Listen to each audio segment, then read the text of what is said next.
Good morning sir. Good morning बच्चों, good morning. Good morning thank you sir. Sir. Good morning. Good morning sir. Good morning बच्चों, कैसे हो आप लोग? Good morning sir. अच्छे अच्छे हो? बच्चे अच्छे हैं क्या? Yes sir. अच्छा बच्चों देखो, आप लोगों को मैं बता दूं कि अभी 2 या 3 दिन हमारी क्लास ड्रॉप करने का रीजन इतना ही था कि मुझे ऐसा था कि अब आपकी स्कूल खुल रही है ना, इसलिए चलो ठीक, हम लोग ऑफलाइन मिल ही रहे हैं, लेकिन वापस से हम लोग अपनी क्लास को चालू करते हैं। अनुष्का शर्मा है क्या? अनुष्का, अनुष्का शर्मा। Yes sir. हाँ, कल आपने एक क्वेश्चन पूछा था बच्चों, उसमें अनुष्का ने प्रश्न पूछा था कि उनमें यूं कह सकते हैं कि एक अनसेप्शनल बोलते, अनसेप्शनल का अर्थ होता है बच्चों अचानक भी कह सकते हैं या एक वास्तविक, है ना। तो अनुष्का ने प्रश्न पूछा था कि लिविंग और नॉन लिविंग में क्या डिफरेंट हो सकता है। तो मैंने आपको पहले बताया था या नहीं बताया, सुन लो। There are a lot of या सेवरल डिफरेंस लिविंग और नॉन लिविंग सेल्स, बहुत से डिफरेंट है। अगर हम साइंटिफिक जाए बच्चों, अनुष्का सुनना बच्चा, है ना, साइंटिफिक तो डिफरेंट क्या है, रिप्रोडक्शन का है। अगर बात हम कर सकते हैं कि लिविंग जो थिंग होगी वो कैन रिप्रोडक्शन या रिप्रोड्यूस न्यू ऑफ स्प्रिंग, जो चैप्टर चालू करेंगे आज हम, और जो नॉन लिविंग है वो रिप्रोडक्शन नहीं कर सकते। लेकिन इसके अलावा उनमें बहुत और भी ग्रोथ है, डेवलपमेंट का भी है, समझ आ रहा है आपके। और सबसे एक है एनवायरमेंट के साथ उनमें कोऑर्डिनेशन नहीं होता। तो कॉमन सी बात है कि ये नॉन लिविंग के साथ ऐसा होता है, नॉन लिविंग के साथ। लेकिन बात हम कर सकते हैं कि एक ही होता है कि नॉन लिविंग जो होते हैं, नॉन लिविंग वो बच्चों रेस्पॉन्सिवनेस होते हैं, यानी वो रेस्पॉन्स नहीं करते, लेकिन उन्हें मैन्युअल रेस्पॉन्स करवाया जा सकता है। जैसे कि आपका कंप्यूटर या भी घड़ी देखो बच्चों, घड़ी के अंदर हम अलार्म डालते हैं बच्चों, स्मार्टफोन। जैसे स्मार्टफोन है साबात, जैसे आपने देखा होगा अमेजोन पर अलेक्सा होता है ना, अलेक्सा स्विच ऑफ, अलेक्सा गाना प्ले करो, है ना। तो वो अपने में कौन एक नॉन लिविंग है। आप लोग बच्चों जैसे मान लीजिए माइक की बात हम कर रहे हैं, ये माइक नॉन लिविंग है, लेकिन हमने इसको मैन्युअली हमने इसको रेस्पॉन्सिव कर दिया, क्योंकि ये हमारे रेस्पॉन्स को आप तक पहुंचा रहा है।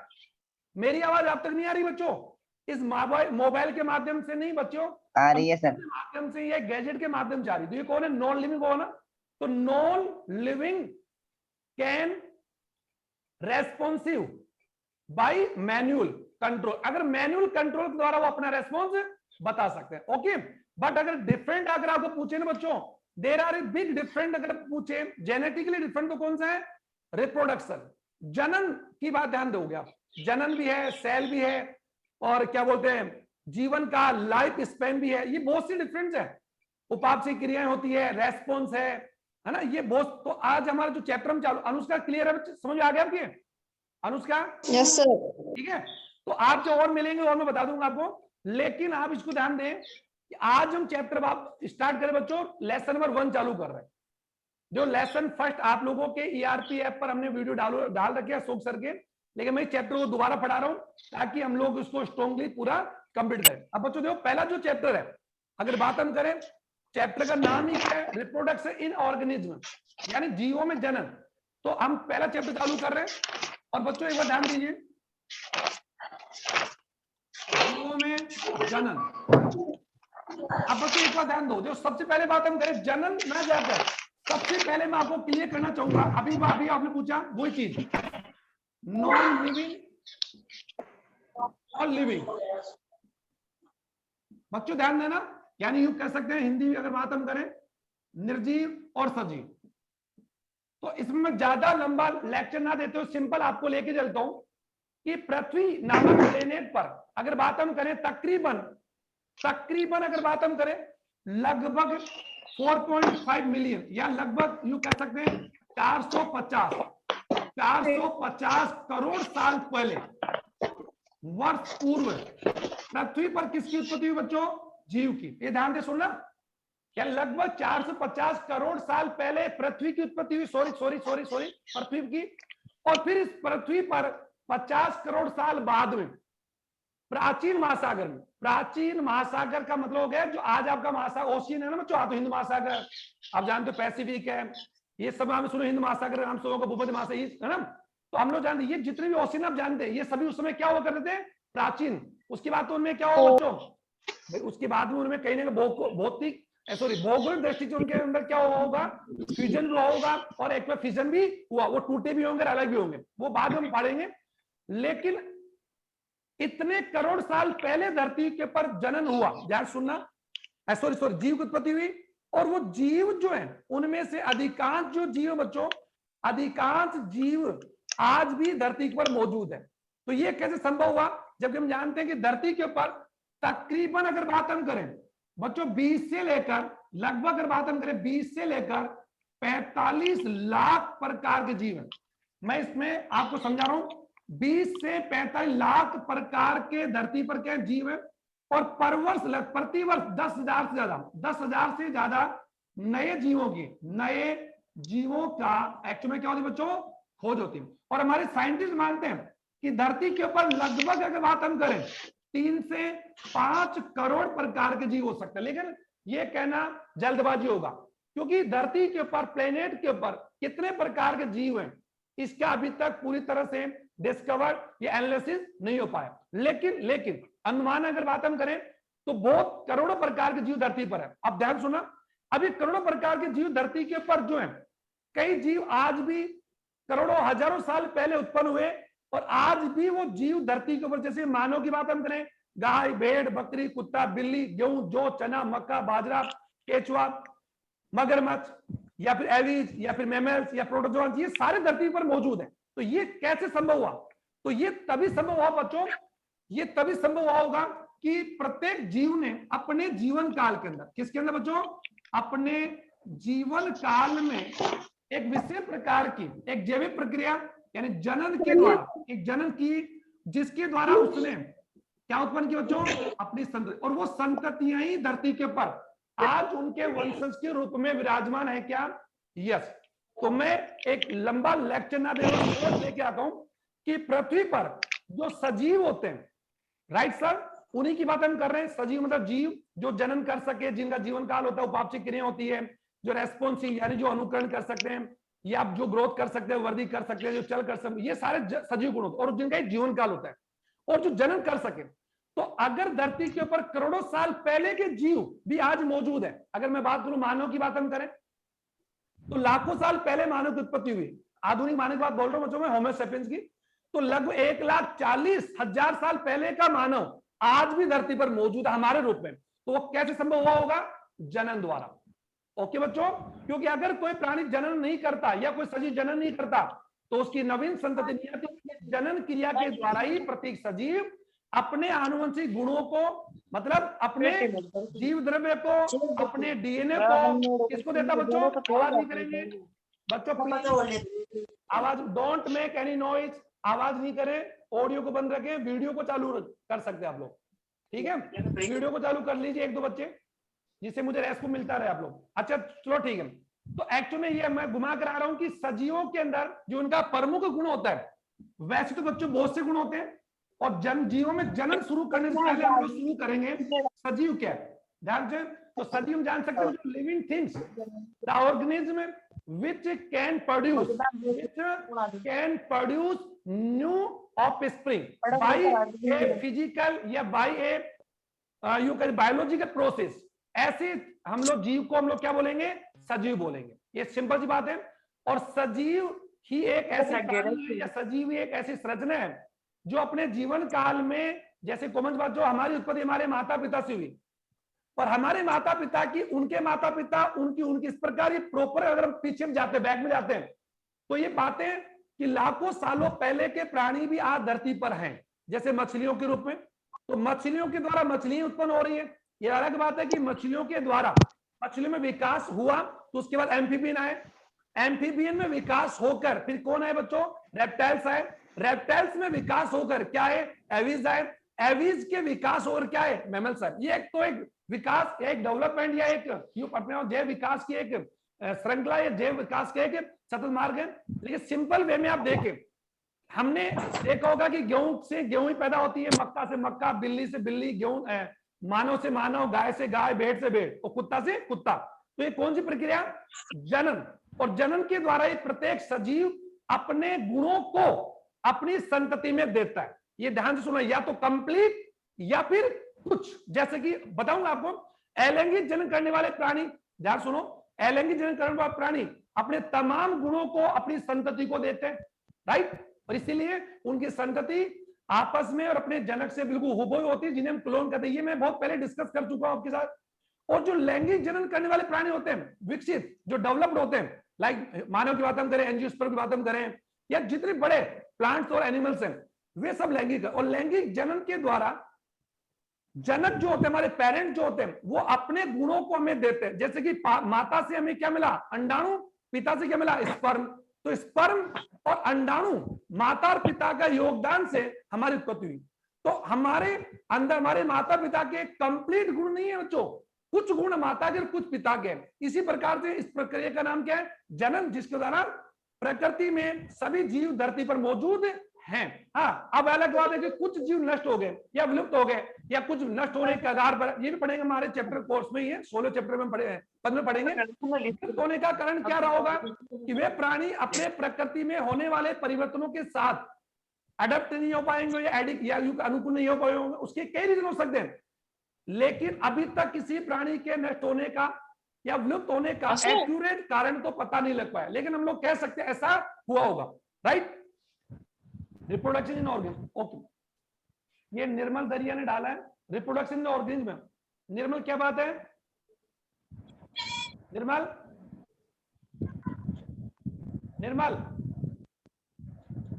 आवाज आ रही क्या? निर्मल दरिया,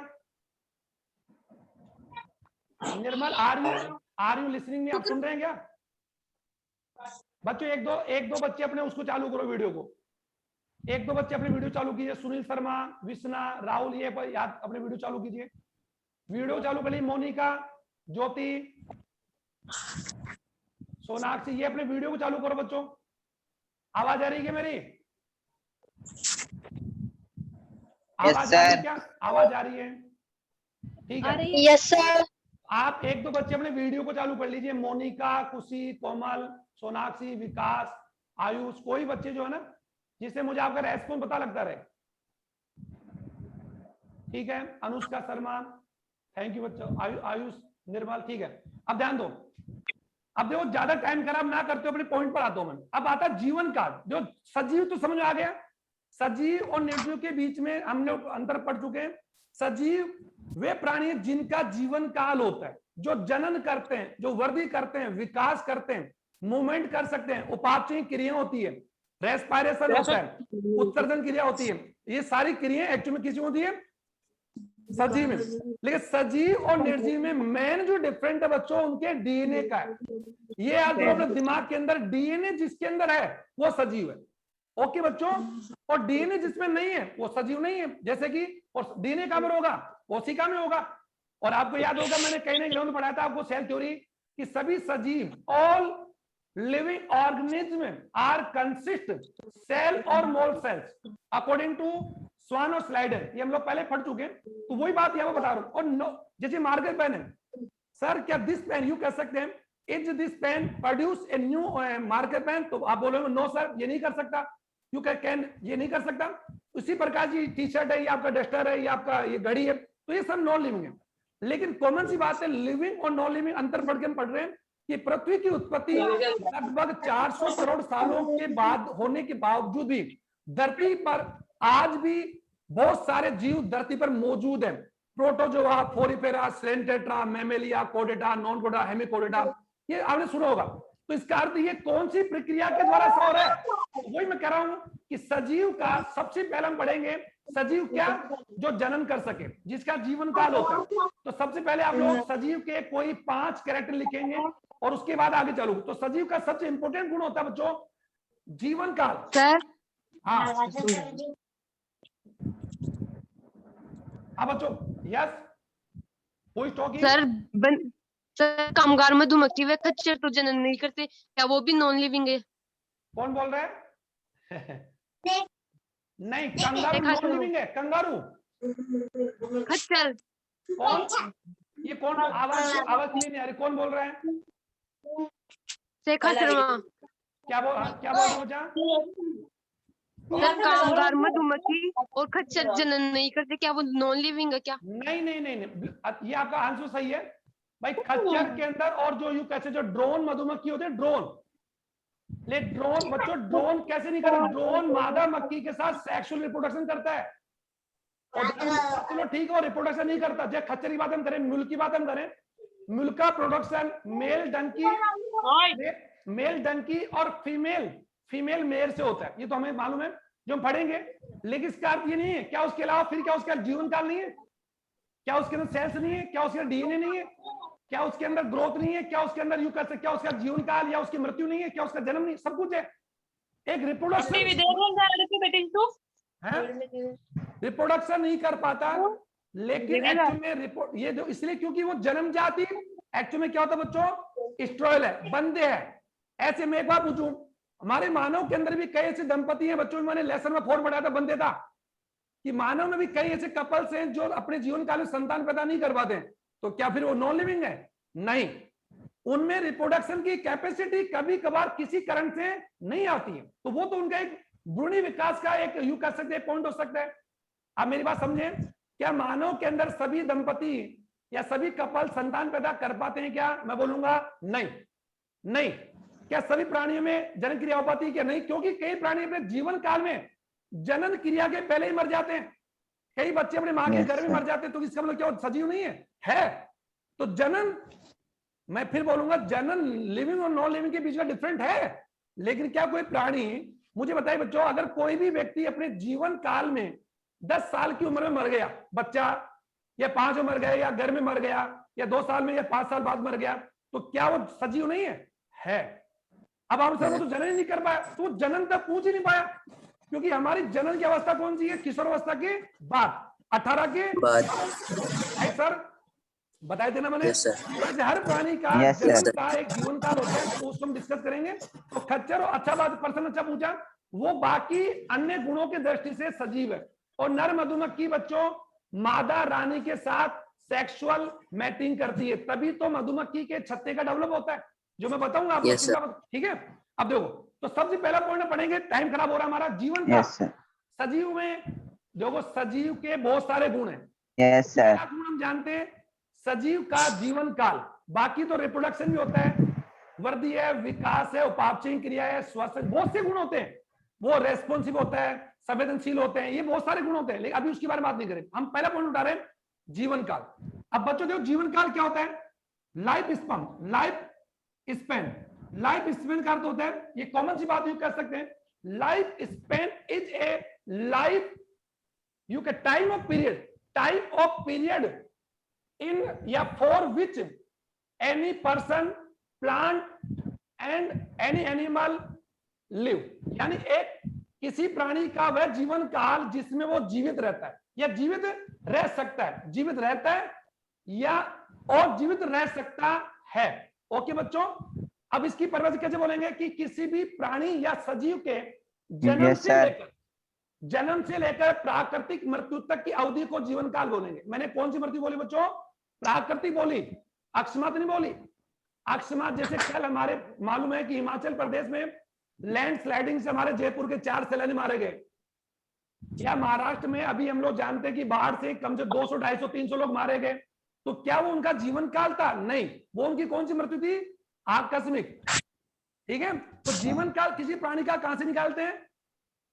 जन्म से लेकर प्राकृतिक मृत्यु तक की अवधि को बच्चों यू कैन से एक time period from birth to natural death called a life span of any living organism.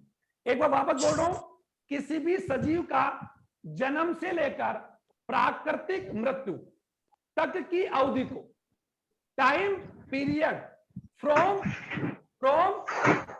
birth to natural death. ठीक है बच्चों, तो जन्म से लेकर, दिख रहा होगा सबको बच्चों, दिख रहा है क्या? जन्म से लेकर प्राकृतिक मृत्यु तक के समय को समयावधि। ठीक है, समय अवधि को हम क्या बोलते हैं बच्चों? जीवन काल। समझ आ गए बच्चों? जीवन काल, ये तो मुझे लगता है समझ आ रहा होगा आपके। अभी जीवन काल हर प्राणी का, जो कुछ प्राणियों का जीवन काल कुछ मिनटों से होता है, कुछ प्राणियों का कुछ घंटों में, कुछ प्राणियों का कई सालों तक। तो उसका मैं एग्जाम्पल लिख रहा हूँ जल्दी जल्दी, बहुत सारे एग्जाम्पल हैं। जैसे अगर बात हम करें मानव की बात हम करें बच्चों, हमारी बात करें, मानव का जीवन काल 100 माना गया, लेकिन WHO ने मानव के जीवन काल को एवरेज कितना कर दिया, 100 वर्ष, क्योंकि हमारे औसत आयु क्या बच्चों, यानी वैसे मानव का जीवन काल सुना होगा 100 साल तक, सुनाना आपने, तो मानव का जीवन काल 100 साल है। अरे भाई कई तो 100 से ज्यादा भी, वो 110 को 112, हमारी मेरी ग्रैंड मदर 105 साल की होकर खत्म हुई थी। तो एक्चुअल में कई लोग 100 से ज्यादा, लेकिन हम लोग WHO ने मानव की एवरेज एज क्या बताई बच्चों, 60 साल। जिस प्रकार बीमारियां, एक्सीडेंट, प्राकृतिक आपदा जो चल रही है, तो आप समझ सकते हैं एवरेज एज मानव क्या कितना रह गई है, 60। तो ज्यादा दिमाग पर लोड मत लिया करो, हमेशा प्लेजर रहो, खुश रहो, राइट। तो आप जितना प्लेजर रहेंगे, जितना आप लोग फ्री रहेंगे, उतना ही ज्यादा आप लोग अपने लाइफ को एंजॉय करोगे। और मैंने बार बार कहा था, लाइफ कल नहीं है, लाइफ जो कल ना तो लाइफ टुमारो है, ना लाइफ स्टडी, लाइफ कौन है, आज है। आप मेरे सामने बैठे ना, ये आपकी ये आपकी लाइफ है। मेरे को समझ आ रहा है, कल जो आपका यूं कर सकते हैं, कल जो आपका चला गया सोमवार, क्या वापस आ सकता है, नहीं। वेडनेसडे कैसे होगा ये पता नहीं है। तो आज के अंदर ये लाइफ है। ओके, तो प्लेजर रहें, पॉजिटिव रहें, और हमेशा मेहनत करें, टारगेट बनाएं, और उसको पूरा करने के लिए छोटे छोटे स्टेप उठाएं। चलो, तो जीवन काल की परिभाषा समझ आ गई। अब उसी प्रकार हाथी, जल्दी जल्दी लिख रहा हूं मैं, ऐसे हमारे पास पॉइंट नहीं मेरे पास। तो हर प्राणी का जीवन काल, जिस हाथी की 75 वर्ष की बात हम कर सकते हैं। और एक बात और बच्चों, किसी भी व्यक्ति का या किसी प्राणी का जीवन काल उस प्राणी के आकार पर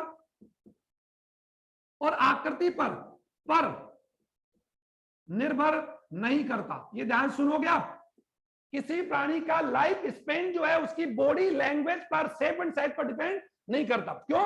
आप ये देखो, जितना बड़ा होगा, ऐसा नहीं बच्चों, सबसे ज्यादा लाइफ लिविंग अगर लाइफ स्पान है वो आपके यूं कह सकते हैं कछुआ, गारंटी जो कछुआ होता है बच्चों, कछुए का जीवन काल लगभग ही मानते हैं, लगभग 150 से 200 मानते हैं। एक जेली फिश सुना होगा बच्चों, अब देखो नाम से लग रहा है जेली फिश, लेकिन बट बच्चों it is not a fish, ये फिश नहीं है। जेली फिश अपने आप में अगर बात हो तो नॉन कोऑर्डिनेटा, एक नॉन कोऑर्डिनेट है जो जिसका जीवन काल एनिमल्स में सबसे लंबा, क्योंकि वो पानी के अंदर बहुत लंबे एरिया को कवर कर लेती है। तो किसी प्राणी का जीवन काल उसकी आकार आकृति डिपेंड नहीं करता। समझ आ रहा है आपके? उसी वजह मेंढक का 9 वर्ष है, गाय की बात है 25 से 30 वर्ष है, शेर का 30 वर्ष है। लिख रहे हो मेरे साथ साथ? लिख रहे हो क्या? कुछ क्या लिख रहे हो क्या आप, है ना? जैसे कि कोई की बात हम करें, क्रो की बात हम करें 15 साल हो सकता है, तोते का मानते हैं 100 साल से ऊपर हो सकता है। तो ऐसे में हर प्राणी का जीवन काल, कीट की बात हम करें बच्चों, तितली का जीवन काल कुछ वीक का होता है, 2 वीक का हो सकता है। आपकी घरेलू मक्खी होती है बच्चों, घरेलू मक्खी डोमेस्टिक, मस्का डोमेस्टिका, जो आपके कमरे में देखो आसपास उड़ रही होगी, देखो आपके ऊपर आसपास देखो उड़ रही है ना, यस सर। जीवन काल 1 से 2 से 4 महीने तक हो सकता है। ठीक है, कई ऐसे मक्खी हैं जिनका जीवन काल कुछ तो सबसे कम जो जीवन काल होता है बच्चों, वो एक्चुअल में अगर बात हम करें कुछ बैक्टीरिया का होता है, लेकिन बैक्टीरिया के जीवन काल को हम लोग कुछ मिनट का नहीं मानते, बल्कि कई प्राणी ऐसे जो अपने जीवन काल में मरते ही नहीं है, प्राकृतिक मृत्यु नहीं होती। जैसे कि अमीबा की बात हम करें, बैक्टीरिया की बात हम करें, क्योंकि वो बच्चे, वो प्राणी क्या करते हैं, अलैंगिक जनन करते हैं और अपने तमाम आनुवंशिक गुणों को अपनी संतति में रिप्लेस कर देते हैं, अतः उनको हम लोग मरा हुआ नहीं मानते। ऐसे प्राणी को हम क्या बोलेंगे, अमर बोलते हैं। क्या बोलते हैं? अमर, अमरता बोलते हैं। जैसे बैक्टीरिया लिख सकते हैं, अमीबा लिख सकते हैं। क्यों? क्योंकि ये प्राणी अपने तमाम गुणों को जो का त्यों या हूबहू कैसे देते हैं बच्चों, अगली जनरेशन में रिप्लेस कर देते हैं। ओके, यानी ये प्राणी मरने से पहले विभाजन करके अपनी नवीन संतति को जन्म देते हैं जो उनकी हूबहू होती है, अतः वो कभी मरते नहीं है। क्यों? क्योंकि वो प्राणी जो का त्यों जो है जैसे माना जा रहा है बच्चों। लेकिन लैंगिक जन्म में ऐसा नहीं होता है। अगर लैंगिक जन्म में क्या हम हमारे माता पिता के जो के त्यों है क्या? नहीं, कोई भी लैंगिक जन्म करने वाली संतति या उत्पन्न संतति अपने माता पिता की हूबहू नहीं होती। चलो आगे बात करते हैं। तो ये तो आप लोग जीवन काल तो लिख लोगे, जीवन काल तो बच्चों आप लिख लोगे। जैसे आपका क्रो का लगभग 15 से 20 साल होता है, उसी प्रकार आपका जो पैरट होता है, पैरट का लगभग 100 से 140 साल होता है। तितली का लिख रहे होंगे बच्चों, तितली का जीवन काल 3 से 4 वीक का हो सकता है। उसी प्रकार आपकी घरेलू मक्खी होती है बच्चों, ये तो मुझे लगता है तुम लिख लोगे ना अपनी बुक से, अपनी बुक से लिख सकते हो ना, या मैं लिखवाऊं आपको? उसी प्रकार देखो आम का जीवन काल, आम, यस सर, लिख लेंगे। आम का जीवन काल बच्चों 100-150 साल होता है। कब? जब वो खराब नहीं हो तो मैंने बता दिया, अगर किसी बच्चों, जैसे अगर मैंने बोला किसी पेड़ को हमने काट दिया, कोई पेड़, हम जानते हो वनों का सबसे बड़ा दुश्मन कौन? मानव है। तो मानव प्रतिवर्ष करोड़ों की तादाद में पेड़ को काटता है, डिफोरेस्टेशन करते हैं। तो जब हम लोग वनों को काटते हैं तो क्या वो उसकी प्राकृतिक मृत्यु है? नहीं।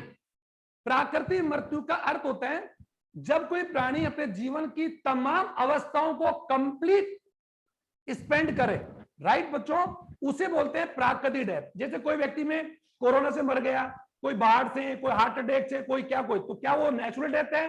नहीं बच्चों। ओके, तो प्राकृतिक डेथ एक अलग चीज होती है जो मैंने आपको बता दिया। अब बात आती है इस जीवन काल के अंदर प्रत्येक प्राणी जीवन काल में क्या करते हैं बच्चों? जनन करके अपने गुणों को किसमें फैलाते हैं या पहुंचाते हैं? ऑफस्प्रिंग। ओके, अपनी संतति में। और उस क्रिया का मतलब क्या होता है? जनन। तो अब हमारा टॉपिक चालू हो गया, रिप्रोडक्शन। रिप्रोडक्शन मतलब जनन।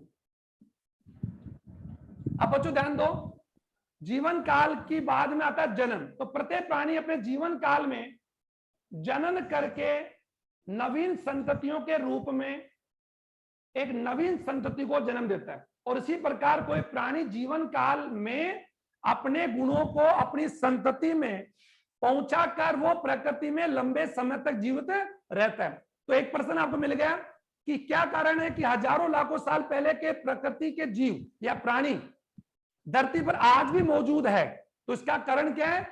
प्राणी अपने जीवन काल में, जैसे मैं आपको बोलूं कि अगर कॉमन सी बात है कि जनन के द्वारा ही प्रकृति जीवन के अंदर अपने रिप्लेस को, जैसे हमारे दादाजी, तो उनके पिताजी, फिर उनके बाद हम लोग आए, तो वो एक अलग एग्जाम्पल, ये सही नहीं है, लेकिन प्रत्येक प्राणी अपने जीवन काल में अपने गुणों को रिप्लेस दूसरे प्राणी को करके जाता है, इसीलिए वो संतति या वो जाति हमेशा बनी रहती है। तो जनन की वजह से क्या होगी? सिंपल सी बात है, इसको ध्यान दोगे, सजीवों द्वारा यानी वह प्रक्रिया जिसमें सजीव अपने द्वारा नवीन संतति को जन्म देते हैं, या सजीवों द्वारा अपने समान संतान उत्पन्न करने की क्रिया को जनन कहते हैं। एक बात ध्यान से सुन लीजिए, सभी सजीवों द्वारा अपने समान नवीन संतान उत्पन्न करने की क्रिया को जनन कहते हैं। A process by which all organism produce new offspring, ठीक है, दिस प्रोसेस कॉल्ड रिप्रोडक्शन। तो रिप्रोडक्शन के द्वारा परिभाषा क्या होगी? सभी सजीवों द्वारा अपने समान संतान उत्पन्न करने की क्रिया को जनन कहते हैं। और जनन की प्रक्रिया किसी प्राणी की बात हम करें, धरती के ऊपर कई प्रकार प्राणी होते हैं, सबका आकार, आकृति, जीवन काल सबका अलग अलग है, तो सभी प्राणी एक ही प्रकार के जीवन या जनन को नहीं अपना सकते। तो जनन क्रिया का महत्व, सबसे पहले बात हम करूंगा, जनन का क्या महत्व है, ये ध्यान सुनोगे आप लोग, या जनन का महत्व बोलो, या जनन क्यों आवश्यक। तो सबसे पहली बात है बच्चों, जनन के द्वारा ही, जनन प्रक्रिया के द्वारा ही जीवन की निरंतरता, बच्चों लाइफ की जो निरंतरता है वो कौन सी प्रक्रिया के द्वारा संभव है? जनन के द्वारा। क्योंकि जनन की प्रक्रिया के द्वारा ही एक सजीव नई संतान जन्म देगा, फिर वो संतान भी वृद्धि और विकास करके अपने जनक की तरह संतान उत्पन्न जनन क्रिया का गुण धारण करती है, राइट। फिर वो संतान पैदा करती है, फिर उसके बाद वो संतान, फिर ये प्रक्रिया चलती जाती है। तो जनन की प्रक्रिया के द्वारा ही प्रत्येक सजीव अपने जीवन को यानी लाइफ की निरंतरता के लिए, मैं फिर कह रहा हूं, अपने जीव के अस्तित्व के लिए या किसी भी सजीव के अस्तित्व के लिए जनन आवश्यक है। मैं फिर बोलूंगा, लाइफ की कंटिन्यूटी के लिए और उसकी इस अस्तित्व के लिए अगर बात हम करें, वो क्या जरूरी है? जनन। नंबर 2, जनन प्राणी क्यों करते हैं? अपने जीवन की निरंतरता और अपने अस्तित्व को बचाने के लिए कर लोगे। नंबर 2, जाति के विकास के लिए। जो जनन प्रक्रिया के द्वारा ही एक जाति लंबे समय तक धरती पर विकसित और विकास की ओर में जीवन यापन करती है। जैसे मैं मानव की बात करूं, हमारी जाति होमो सेपियंस है। अब बच्चों होमो सेपियंस जो जाति है वो अपने आप में बात हम करें लाखों सालों धरती पर है और आगामी लाखों सालों तक इसके विलुप्त होने की कोई संभावना दूर दूर तक नजर नहीं आ रही। अगर धरती पर आज 750 करोड़ लोग हैं, लगभग तकरीबन अगर बात हम करें 7.4 अरब लोग धरती पर हैं लगभग, तो 740 मानव में बड़े भी हैं, बूढ़े भी हैं, जवान भी है, लड़की भी है, लड़कियां भी हैं, सब किशोर भी हैं, वृद्ध भी है, प्रौढ़ भी है, सब अलग अलग आयु के हिसाब से इसमें मौजूद है। अगर इसमें 5 करोड़ लोग भी अगर मर जाएं या खत्म हो जाएं तो क्या सैपियंस जाति विलुप्त हो जाएगी? तो जवाब क्या होगा बच्चों? नहीं। उसी प्रकार गाय, भेड़, बकरी, कुत्ता, बिल्ली, गेहूं, जौ, चना, मक्का, बाजरा आदि जो प्राणी आप लोग देख पा रहे हैं लाखों प्रकार के, क्या इनका अस्तित्व खत्म होने को कगार पर है? तो मैं बोलूंगा नहीं, क्योंकि किसके द्वारा? जनन। क्योंकि जनन के द्वारा ही प्रकृति या मानव या सजीव अपनी जाति को बनाए रखने में क्या करते हैं? सहायता कर पाता। ओके, नंबर 3 की बात हम करते हैं, नई जाति की उत्पत्ति, नई जाति या जैव विकास। मुझे समझ नहीं आ रहा, आप लोग समझ पा रहे हैं, समझ पा रहे हैं? मैं कह रहा हूं जनन क्या आवश्यक है? ये जनन क्या आवश्यकता है? पर्सन क्या जनन क्या आवश्यकता है? क्यों है या कोई प्राणी जनन क्यों करता है?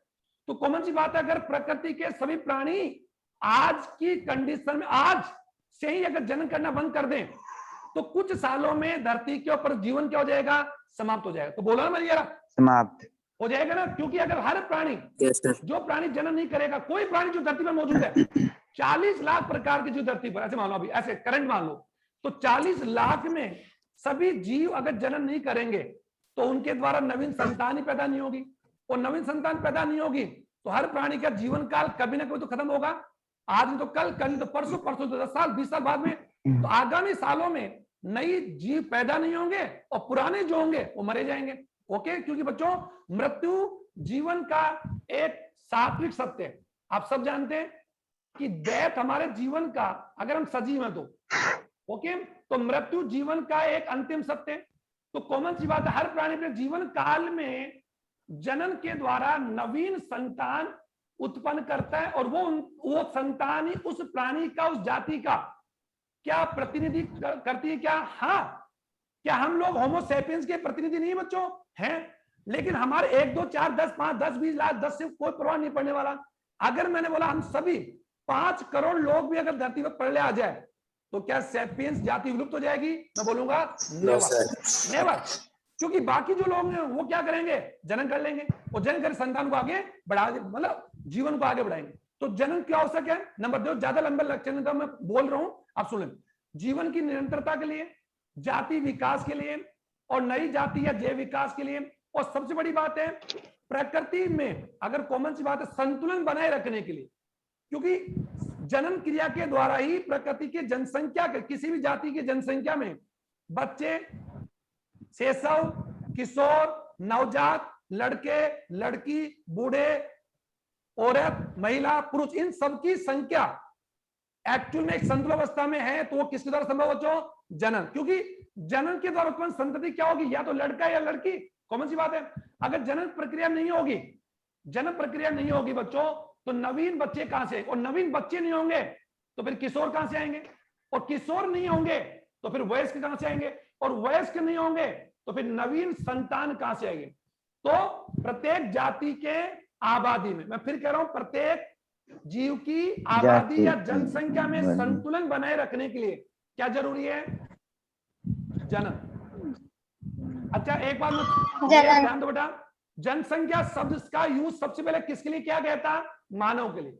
और जनसंख्या का अर्थ क्या होता है? सुनो, जनसंख्या का अर्थ है एक ही जाति के जीवों के समूह।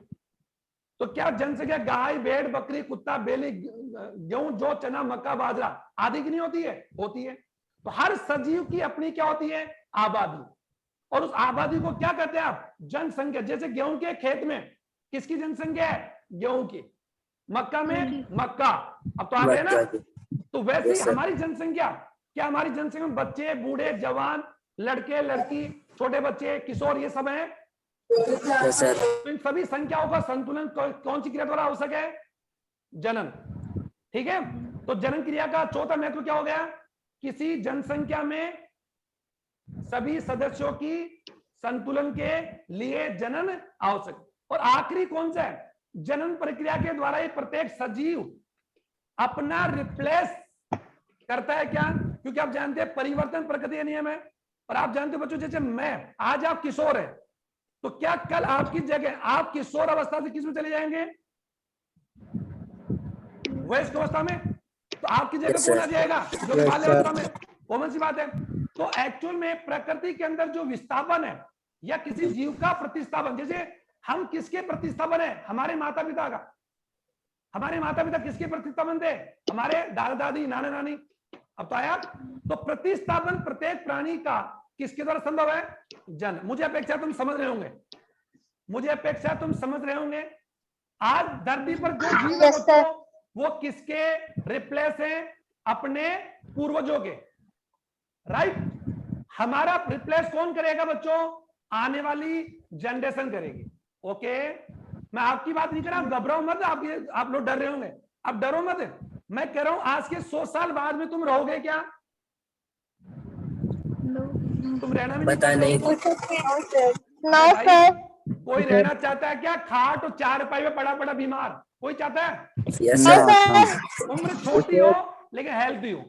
उम्र छोटी और यस हेल्थी सर। हो। तो मैं तुम लोगों को 100 साल का आशीर्वाद दे रहा हूँ। 100 साल तो बहुत है, लेकिन कोई नहीं चाहेगा। तो मैंने कहा हजारों साल बाद में हम रहेंगे क्या? हम रहेंगे? No sir. No sir. रहेंगे। रहेंगे हमारे रहेंगे सर। रिप्लेस के रूप में। किसके रूप में? रिप्लेस।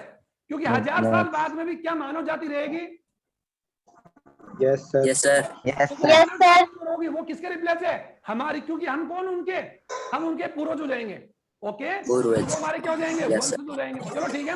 वंशज। जनन क्यों आवश्यक है मैंने बता दी 5 पॉइंटों में। जीवन के अस्तित्व के लिए, जनन के निरंतरता के लिए, नई जाति के लिए। और नई जाति किससे संभव है बच्चों? देखो ध्यान सुनो, इंपोर्टेंट बात में छूट गया। जनन क्रिया के द्वारा ही, जनन क्रिया के दौरान अर्धसूत्री विभाजन होता है। अभी इतना पकड़ लो, अर्धसूत्री विभाजन से जीन विनिमय होता है। और जीन विनिमय में से विभिन्नताएं आती है। और विभिन्नताएं आने से नई जाति की उत्पत्ति होती है। क्या हम हमारे माता पिता के हुबहू हैं क्या? अब नो सर। 40,000 साल पहले के मानव क्या हमारी तरफ थे क्या? नहीं। वो होमो इरेक्टस नो था, सर। वो होमो हैबिलिस था, ऑस्ट्रोपिथेकस था, क्रो-मैग्नन था, जावा पैकिंग था। आज हम लोग कौन? होमो सैपियंस है। तो बच्चों 10,000 साल बाद में जो मानव होगा वो हमारी तरह होगा क्या? नहीं। No sir. और उसका नाम होगा होमो सैपियंस फ्यूचर। क्या नाम होगा? Homo sapiens future. अब आप बोलोगे सर आपको कैसे मालूम? जय विकास है। वो कैसे होगा? वो लंबा होगा, उसका फोरहेड चौड़ा होगा, अंगुली जो लिटिल फिंगर ये गायब हो जाएगी, बॉडी पर से बाल रिमूव हो जाएंगे और जीवन काल बड़ा होगा। ये किसकी समान बताई मैंने? फ्यूचर। होमो सेपियंस फ्यूचर। आपके अंदर नहीं, आपके अंदर जो गुण आ चुके हैं